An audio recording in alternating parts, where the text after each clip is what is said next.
And welcome to Ducks No Sports. This week we are previewing the CFL season. As today we preview the Western Division in the CFL. Of course, the Western Division, probably the better division of the two. I mean, with such great teams from BC to Edmonton to Calgary, and even the Rough Riders, who I expect to get a lot better this year. But of course, we got to start with the team to beat. Of course, is the BC Loins. Last year's Grey Cup champs, and team who got off to a rocky start, no doubt, like 0-6, but pulled it all together. I think a lot has to do with how far Travis Lulay came last year, from kind of just a guy who everybody expected to be good to a guy who became great. I mean, this guy he's a complete package. He can make plays on the run. He has a rocket for an arm. I mean, truly is one, in my opinion, is the best quarterback in the CFL going right now. And I think this might be a little crazy, but if he stays in the CFL for a few years, I truly believe Travis Lulay may become one of the great CFL players to ever play. But Travis, that being said, though, Travis Lulay does have a pretty good offense from receivers from like Simon to Bruce, who I really like, and upcoming guys like Gore and Foster. I mean, a very good receiving core right there. What you need to have in the CFL to succeed, you need to have at least four good receivers, and that's what the BC Lions have.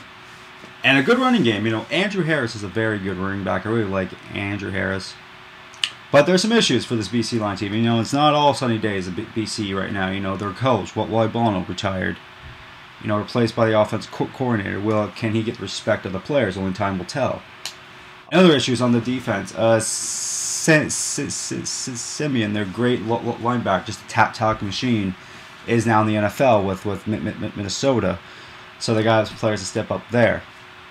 And a secondary who isn't that good still. So it will be interesting with BC. I expect BC to roll this year. I don't really. There might be a few bumps along the way, but I expect BC to have a great season. In my opinion, are the favorites to go back to the Grey Cup out of the West. Okay, moving to the Edmonton Eskimos. Had an interesting offseason. Getting rid of some old guys and bringing in some new guys. But we'll start at the top. QB, getting rid of Ray, trading Toronto for Steven Giles, who I like the move.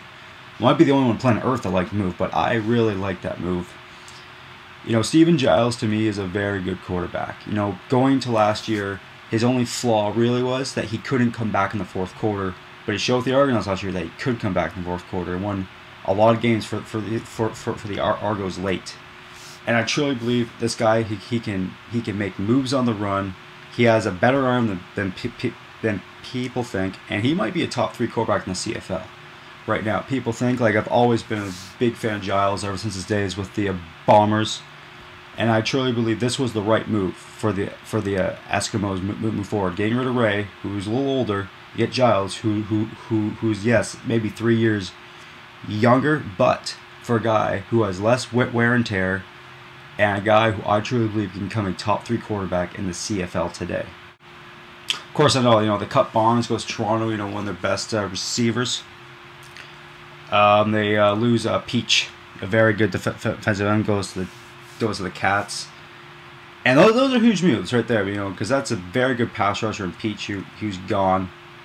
And Barnes, Barnes at times will go away, but times can be a beast for you. And if he's on his game, Barnes is a very good receiver. That's going to be a big loss. But you still have Fred Stamps, who last year became one of the best receivers in the CFL. So I think the Edmonton Eskimos would be okay. They have Tillman there, probably the best GM in the CFL. They got Reed, a very, very good coach who gets the most out of his players. So I think the Edmonton Eskimos, a lot of people are thinking Edmonton not going to have a good year.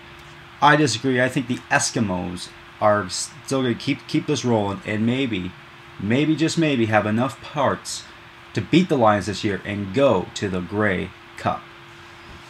All right, moving to, you talk about changes. The Calgary Stampeders, moving out the old and bringing the new this offseason. Getting rid of Burris and giving Drew Tate a big extension. Drew Tate a very good, like Louis, a very good young QB, and that's why the QBs will be fine for CFL years to come. You've got young QBs like Tate and Lule. I mean, Drew Tate came in last year after years sitting on the bench and outperformed Burris. You know, beat him up for his job, and you know, it looked like Stampeders there at the end of the season were just done. You know, probably weren't gonna make the playoffs, and then Drew Tate comes off the bench and just gets the whole team up and going, and that's why I really like Drew Tate. He's just like Lule, man. He can make plays on the run. He's got a great arm, and with some great weapons. You know, you still have Nick Lewis, who to me is still a top 5 receiver in the CFL right now. I mean, this guy is still a beast. Can go up there against anyone and catch a ball. Very tough to take down. Nick Lewis is a beast. But, you know, getting rid of Rambo. They cutting Rambo came kind of a shock to me because he's still a very good speedster out there. But they still have a few good young receivers on there. And cutting Reynolds, who's been their workhorse, back for the last few years, getting rid of him so they could focus more on a Cornish. So it's more of a, you know, bringing in younger guys and getting rid of the veterans. And I think it's going to be good. I think Calgary Stampeders could have a very good year. Will they go to the Grey Cup? I don't think they'll be that good. But could they get to the West Finals? Of course. Yeah. I think if everything goes their way, I think going to the West Finals isn't out of reach. Okay, and finally, the Saskatchewan Rough Riders. To say they had a rocky year last year would be a huge understatement because they had a bad year.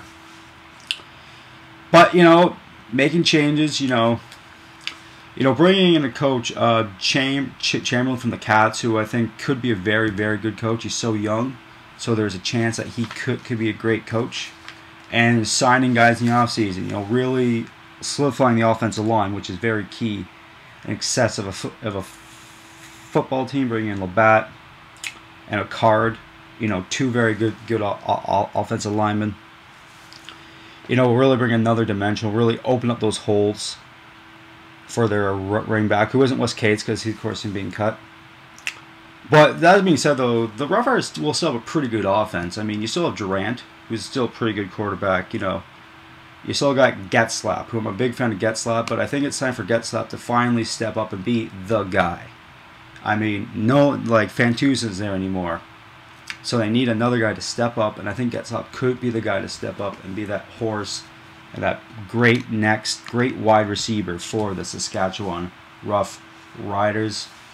And Dressler, you know, still another great receiver they have. So the Rough Riders, they're young and experienced, but I like the way this team is going. Well, they're gonna have they be a competitive team. They'll probably lose a lot of games this year because I just don't think they're there yet.